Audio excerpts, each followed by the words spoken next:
Hello and welcome back. Have you ever wondered how people put in those big miles, 20, 25, 30 miles in a day? No, I never did put in a 30-mile day, but I got pretty close to it a couple of times. Today I want to show you how that you can put in more miles, maximize your time out on the trail. I call it my ideal daily hiking schedule. So stay tuned.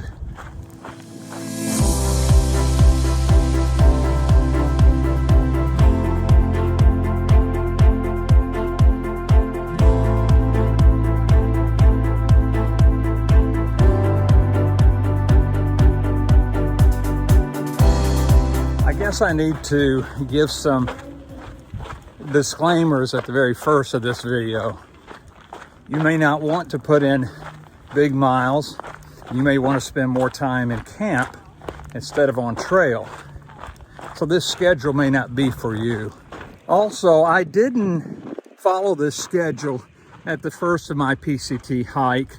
It was only towards the end of my hike that I pretty much stuck religiously to this schedule. At the first part of my PCT hike, I would put in about 15 to 18 miles per day.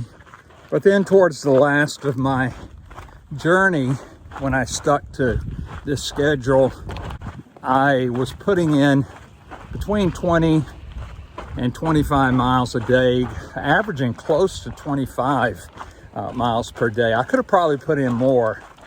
There was a couple of guys that I hike with towards the end of my journey. One guy's name was Terminator, another guy's name was Kitchen Sink, and both of them from the East Coast.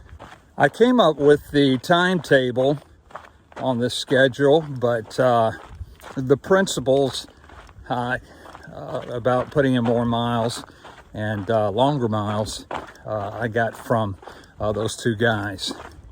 Another disclaimer is you may have to adjust the schedule a little bit depending on the terrain and how fast you can hike and just all kinds of factors. So you may have to adjust the schedule somewhat. And then lastly, let me say that this schedule may not be for you. This is just a schedule that worked for me when I hiked the Pacific Crest Trail. The first thing I would do is I would get off trail between 6 and 7 every day. Again, it all depends upon how long it takes you to set up camp and to get things ready to go to sleep at night. Now I know what you're thinking, why get off trail so early? And there's a lot of light still out. In fact, during the very peak of hiking season, it really doesn't get dark till about 9 o'clock. But I'm going to tell you in just a minute why I think you should get off trail and set up camp between 6 and 7 every day. I can't tell you how many times that I got to camp late and I was planning on stopping at a particular camp, and when I got there, there was no room because all the tent spots were taken up. So I think by stopping earlier in the day, you can get the best campsites and not have to worry about keep on hiking until you found one. Now I had a single wall tent, and it didn't take me very long to set up my tent and get ready for bed. I also cold soaked my food. And so when I got to camp, everything was all ready to be eaten. So it didn't take me very long. I didn't cook anything, so didn't have to worry about cooking and cleaning up. So it didn't take me very long to set up camp and to eat and be ready for bed. Which leads me to say, I would go to bed by 8 o'clock at night. Now, before you turn off this video and go on to another one. Hear me out now, okay? I know I'm an old dude. In fact, at the time of this recording, I'm 67, and that's how old I was when I did the PCT. But old people need their sleep.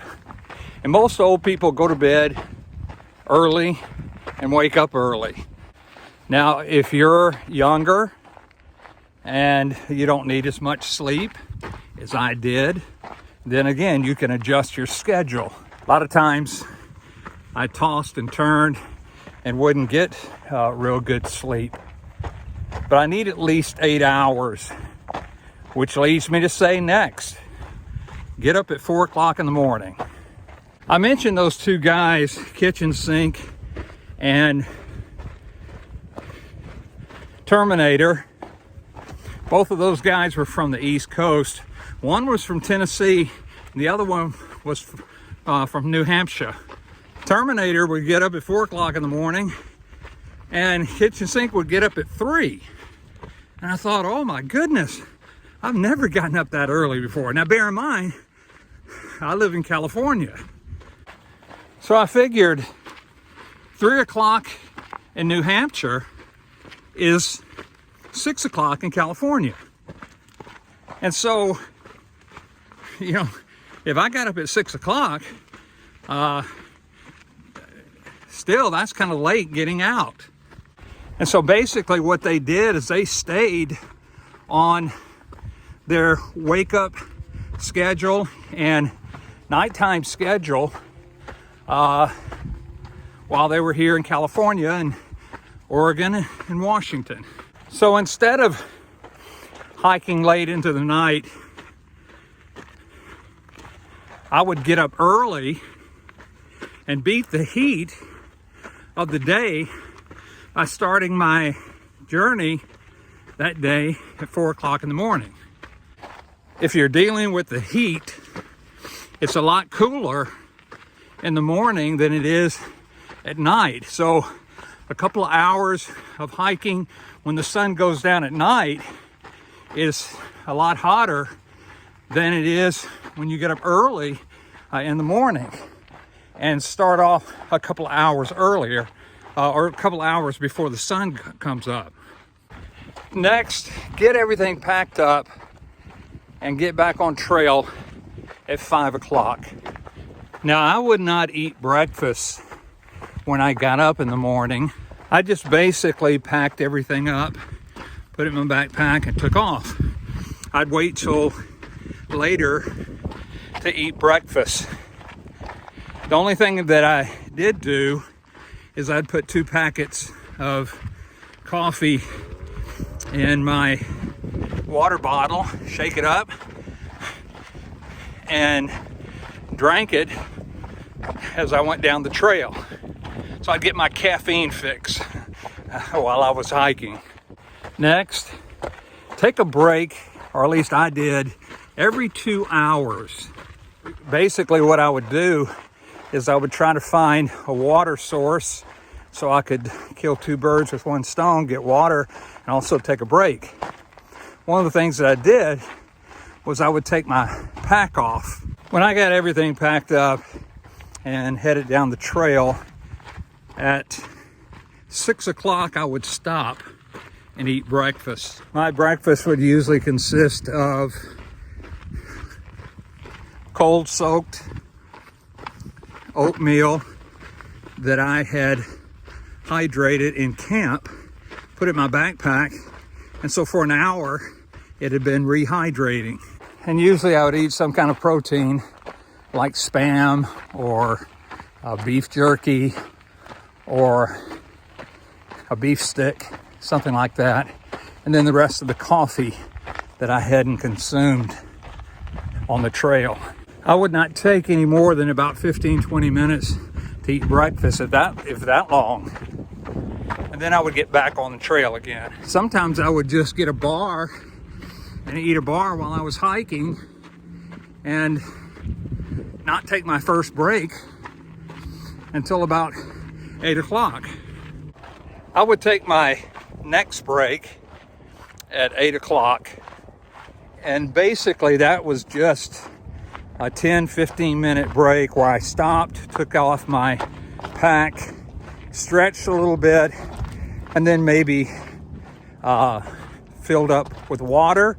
Water source was nearby, and consumed a bar of some kind. My next break would be at 10 o'clock, and it would be the same as the break that I took at 8 o'clock. And then at 12 o'clock, of course, I would stop for lunch. And again, it would only be about 15-20 minutes, not very long, at the most a half an hour. And usually lunch would consist of perhaps maybe pita bread or English muffin or tortilla, and with some type of protein on it. Again, maybe tuna fish or maybe peanut butter. I would also try to add some type of water flavoring like a Mio. After lunch, I would hike a couple of more hours and then take another break. And again, this break was very similar to the one that I took at 8 and 10. Then my last break before dinner was at 4 o'clock. And again, it was very similar to the ones at 8 and 10 and 2, and now at 4. Then, as I stated before, I would stop between 6 and 7, set up camp, and then eat dinner for that night. And then after I got through eating, I would brush my teeth and then go to bed by 8 o'clock, and then get up and do it all over again.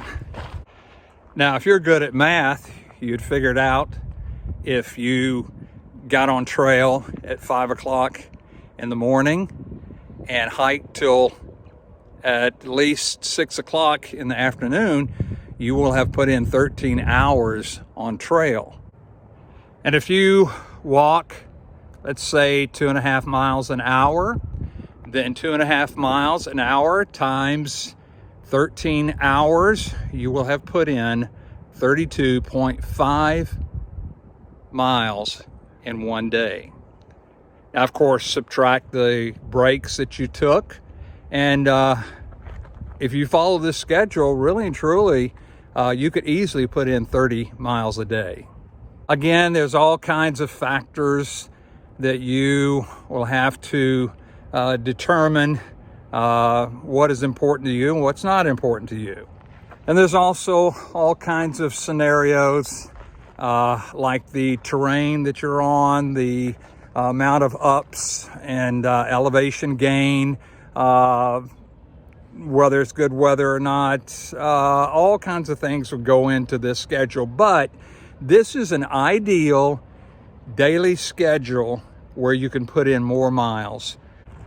I'm hoping this has been a help to you. I hope you've gotten some ideas, perhaps maybe from this video. If this video has been a help to you, then leave a comment down in the comments section, and perhaps maybe leave some ideas about how you made more mileage on the trail. Don't forget to leave a comment, a thumbs up, share my video, and if you've not subscribed to my channel, please be sure and do so. And until then, as always, I will see you down the trail.